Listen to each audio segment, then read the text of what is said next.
Good morning, everybody. How we doing? It's great to be here. Thanks to everybody for having me today, in particular Ben and Mark. And I just got to say hello to Ben and Catherine backstage, but I know apparently Mark has the flu right now. So Mark, wherever you are, I think I had the same flu like a few weeks ago. It sucks, but I'm sure you'll get through it.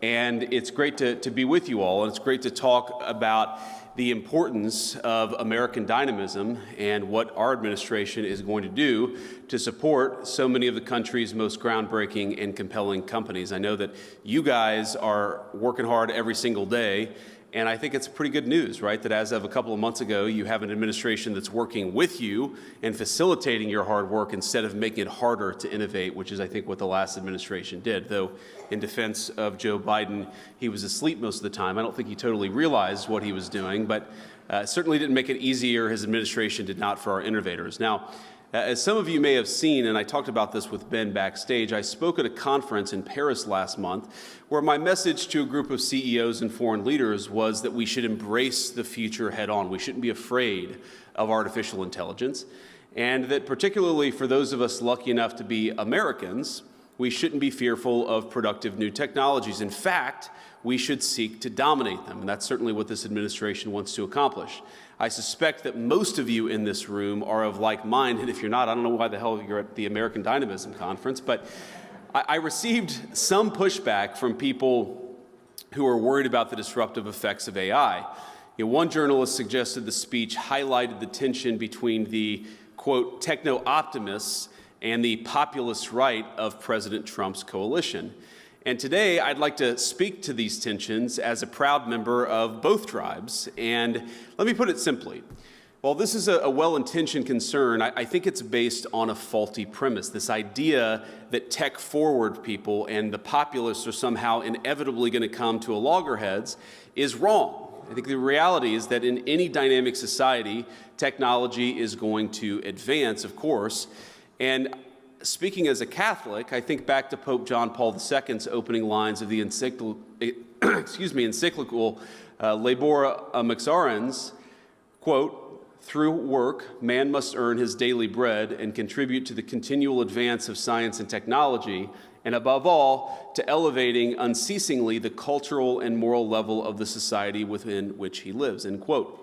Now, I quote the Holy Father not only because I'm a fan of his, but also because he rightly understood that in a healthy economy, technology should be something that enhances rather than supplants the value of labor. And I think there's too much fear that AI will simply replace jobs rather than augmenting so many of the things that we do.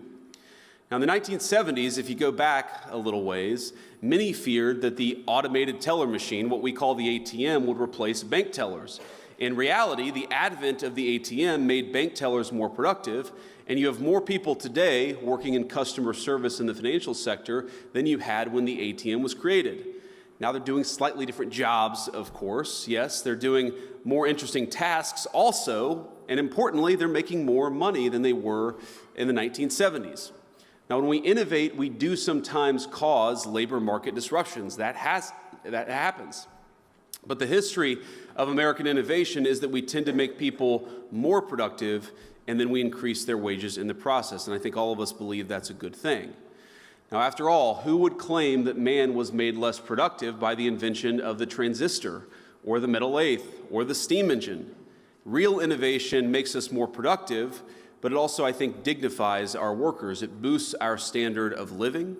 It strengthens our workforce and the relative value of its labor. And as Americans, all of us should be particularly proud of our extraordinary heritage. I think it is American heritage of inventing things and of our nation's status to this day as the world's foremost driver of research and development. But all of this, the role that technology plays in a labor market, and whether we greet innovative breakthroughs with excitement or with trepidation, depends on the purpose of our economic system in the first place. And I think this is where the populists have an important point. It should be no surprise that when we send so much of our industrial base to other countries, we stop making interesting new things right here at home. Look, for example, at shipbuilding. Now, if you go back to World War II, America constructed thousands of so-called Liberty ships to carry troops, cargo, and other things, building them at a pace of 3 ships every 2 days, 3 ships every 2 days. Now, we build about 5 commercial ships across an entire year in the United States of America. And as a result, the United States today accounts for 0.1%, 0.1% of global shipbuilding. China, on the other hand, now makes more commercial ships than the rest of the world combined. In fact, one of Beijing's state-owned firms built more commercial ships just last year than all of America has produced since the end of World War II. So, while we remain the leader in technology and innovation, I think there are troubling signs on the horizon. And I raise all this to ask, does this sound like a regime, I'm speaking of China, that will pass up on the opportunity to use AI or any other technology to advance their own interests and further undermine the interests of their rivals? I think the answer is obvious, and that's why America, we've got to be tech forward. Yes, there are concerns, yes, there are risks, but we have to be leaning into the AI future with optimism and hope, because I think real technological innovation is going to make our country stronger. So deindustrialization poses risks both to our national security and our workforce. It's important because it affects both. And the net result is dispossession for many in this country of any part of the productive process. And when our factories disappear and the jobs in those factories go overseas, American workers are faced not only with financial insecurity, they're also faced with a profound loss of personal and communal identity. And so to come full circle on this tension, alleged tension between the populists and the techno-optimists, I can understand a reaction of skepticism when we talk about the revolutionary potential of new invention and artificial intelligence and all the other incredible technologies that you guys are working. But I think that that tension is a little overstated. And so I'm going to come back to what's sort of dividing some of the tech optimists and the populists on our side. I think the populists, when they look at the future, and when they compare it to what's happened in the past, I think a lot of them see alienation of workers from their jobs, from their communities, from their sense of solidarity. You see the alienation of people from their sense of purpose. And importantly, they see a leadership class that believes welfare can replace a job and an application on a phone can replace a sense of purpose. I remember a Silicon Valley dinner in particular back when I was in my tech days, where my wife and I were sitting around talking to some of the leaders of the important technology firms of the United States, and this was probably in 2016 or 2017. And I was talking about my real worry that we were heading in a direction where America could no longer support middle-class families working on middle-class wages. And importantly, that even if you had enough economic dynamism to provide the wealth to ensure those people could, afford to buy a house and afford their food and so forth, that even if you replaced the financial element of their jobs, you would destroy something that was dignified and purposeful about work itself. And I remember one of the tech CEOs who was there, that CEO, you would know his name if I mentioned it. He was the CEO of a multi-billion-dollar company. He said, well, I'm actually not worried about the loss of purpose when people lose their jobs. And I said, okay, well, what do you think is going to replace that sense of purpose? And he said, digital, fully immersive gaming. And then my wife texted me underneath the table and said, we have to get the hell out of here. These people are effing crazy. Now, I don't think that, of course, that CEO's views are representative of most people in this room, but when I think about a lot of the workers, based on what they've seen in the past, are very worried about the future because, frankly, their leadership has failed to serve them. And then I think about this from the perspective of a lot of the tech optimists. I think a lot of the tech optimists, they see overregulation, they see stifling innovation. I mean, you guys are builders. They are builders. And while they may sympathize with those who lost a job, they're much more frustrated that the government won't allow them to build the jobs of the future. And they know that as hard as it is to build a business in digital media, it's still harder to build one in robotics or life sciences or energy in what we call the world of atoms. They see a government that makes their lives harder, and they must trust anyone who looks to that government for aid. And what I'd propose is that each group, Our workers, the populists on the one hand, the tech optimists on the other, have been failed by this government. Not just the government of the last administration, but the government in some ways of the last 40 years. Because there were two conceits that our leadership class had when it came to globalization. The first is assuming that we can separate the making of things from the design of things. The idea of globalization was that rich countries would move further up the value chain while the poor countries made the simpler things. You would open an iPhone box and it would say designed in Cupertino, California. Now the implication, of course, is that it would be manufactured in Shenzhen or somewhere else. And yeah, some people might lose their jobs in manufacturing, but they could learn to design, or to use a very popular phrase, learn to code. But I think we got it wrong. It turns out that the geographies that do the manufacturing get awfully good at the designing of things. There are network effects, as you all well understand. The firms that design products work with firms that manufacture. They share intellectual property, they share best practices, and they even sometimes share critical employees. Now, we assume that other nations would always trail us in the value chain, but it turns out that as they got better at the low end of the value chain, they also started catching up on the higher end. We were squeezed from both ends.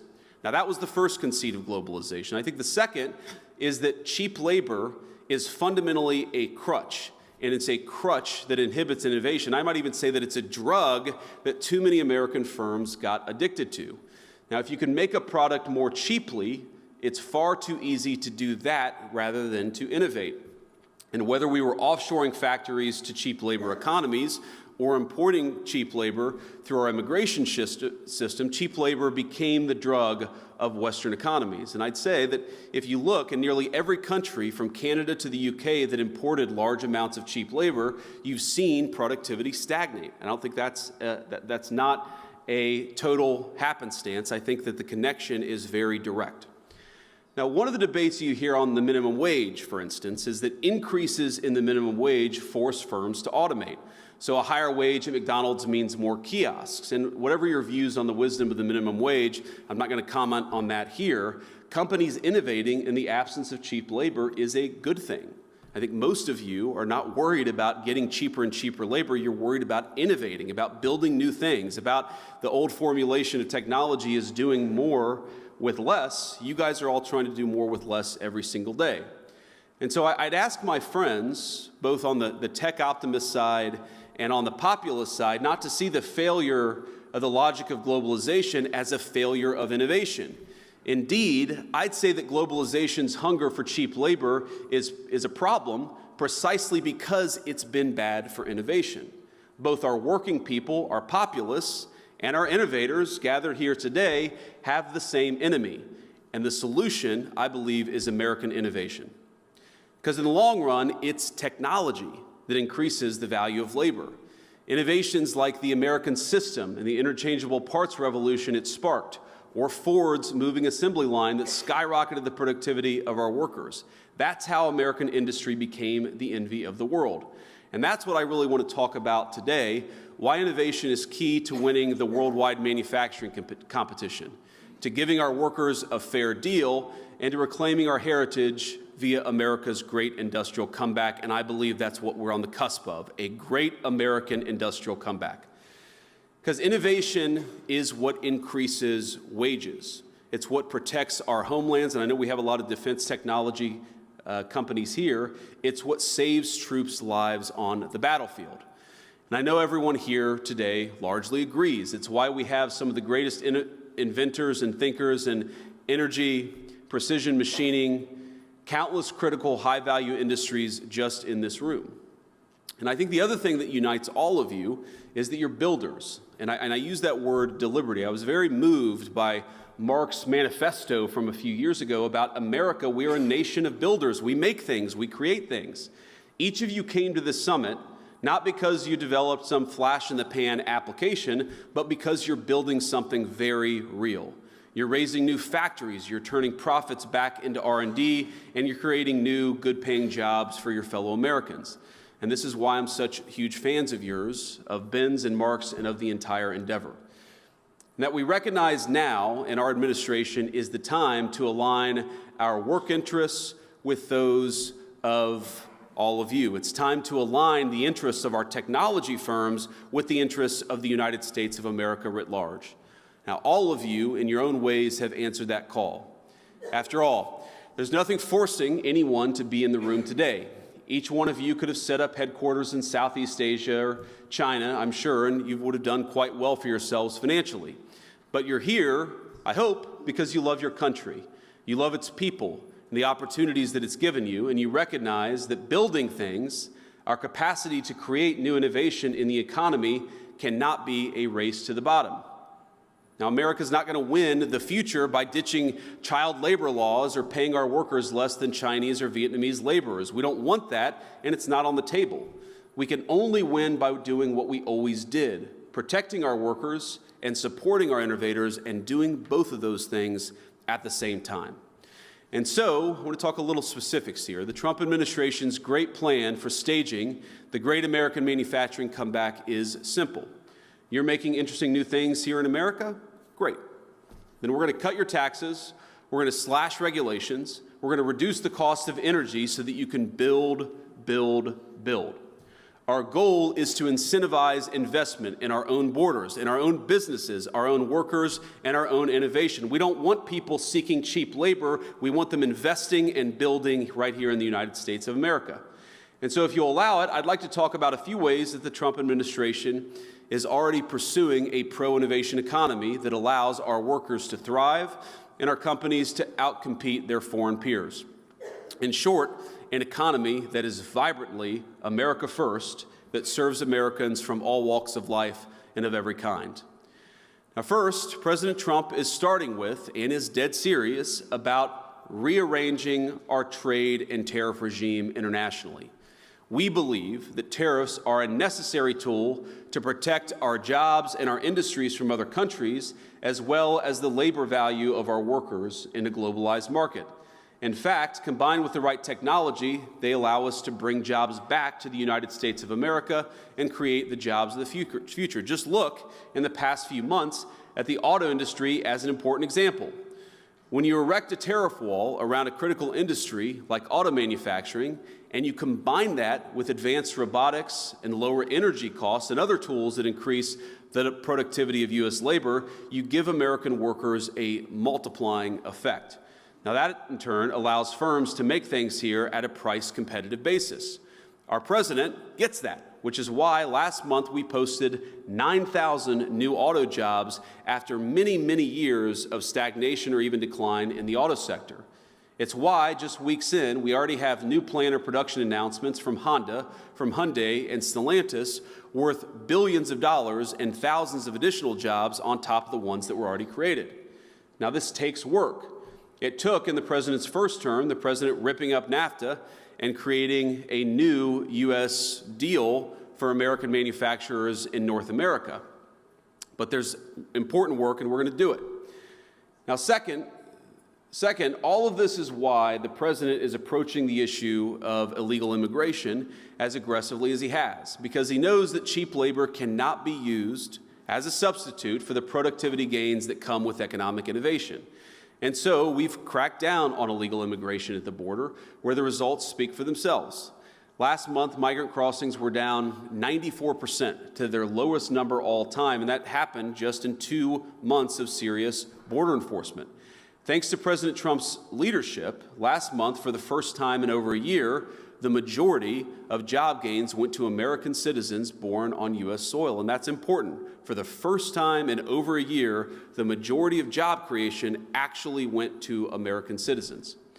The third, this administration is focused on reducing our input costs for our manufacturers and for everybody else. Achieving energy abundance, and I know Doug Burgum was here earlier, will be here later, is top of mind. Because when we look at some of the most exciting applications of new technologies, we realize it's going to take a lot of power to keep them running.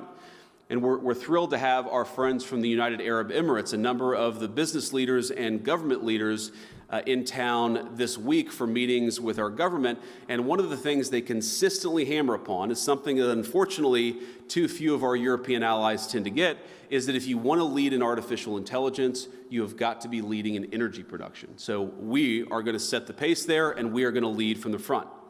Now, we are already seeing, the good news is, signs of progress, even just a couple of months in. Gas and diesel prices are dropping, the cost of a barrel of U.S. crude is way down, and last Wednesday, the administration took major steps to make energy even cheaper and liberate our companies from stifling environmental regulations. Now, that is great, but of course, there's a lot more work we have to do over the next 4 years. Getting the tax bill right is especially critical for all of you and for all of your workers.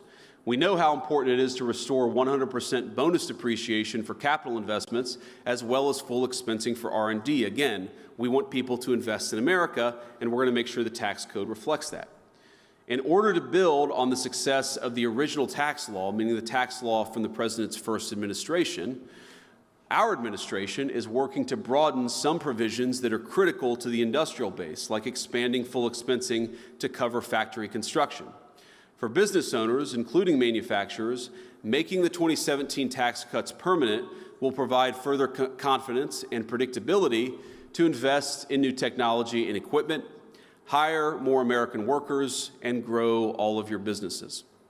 And we have a lot more to do, but the country is already starting to see the payoff of this administration's bold economic agenda. For producers and consumers alike, inflation is finally starting to come down. Core CPI last week dropped to its lowest number since April of 2021. And when it comes to the labor market, last month's jobs report showed a massive reversal. 10,000 new manufacturing jobs created, where the previous year we had lost over 100,000 manufacturing jobs. As you may have heard the president say, in less than 2 months since he took office, he's already secured more than $1.7 trillion in new investments across the United States. That's hundreds of thousands of new jobs in manufacturing, AI, other hard tech sectors, and more. So we think there's a lot to be excited about. There's a lot that we're excited about, and we certainly hope that you guys are excited too. But the fundamental premise, the fundamental goal of President Trump's economic policy is, I think, to undo 40 years of failed economic policy in this country. For far too long, we got addicted to cheap labor, both overseas and by importing it into our own country, and we got lazy. We overregulated our industries instead of supporting them. We overtaxed our innovators instead of making it easier for them to build their great companies. And we made it way too hard to build things and invest things in the United States of America. That stopped 2 months ago, and it will continue to stop, and will continue to fight for American workers and the American businesses that hire them and that support them. So I want to thank you all for two things. Number one, I want to thank you all for doing what you do. Again, you could have chosen the easy path. Every single person in this room, as the president would say, you're all very high IQ. You're some of the most talented people in the United States of America. You chose to build a business right here in the United States of America, and for that I'm grateful. But the second thing I want to say is that I think you're not just building your own business, I think that you are part of a great American industrial renaissance. Whether it's the war of the future, the jobs of the future, the economic prosperity of the future, we believe that we must build it right here in the United States of America. So thank you all for building in America, and thank you all for building the kind of society that I want to raise my children in. God bless you all. Thanks for having me. 大家好，今天给大家推荐一套神奇美国丛书。这套书呢是由保罗斯考森教授所著，并且由方伟翻译并解释，深入解读了美国的立国精神。那无论您是关心自由价值的知识分子，还是希望帮助家庭树立正确价值观的父母，还是想要快速融入美国社会的新移民，这套书呢都是您不可错过的学习资源。那购买这套书呢，会附送2罐台湾阿里山的高山乌龙茶，每一口都是纯净山岚的气息。读书配茶是最美好的享受。感兴趣的朋友啊，请点击视频下方链接了解更多。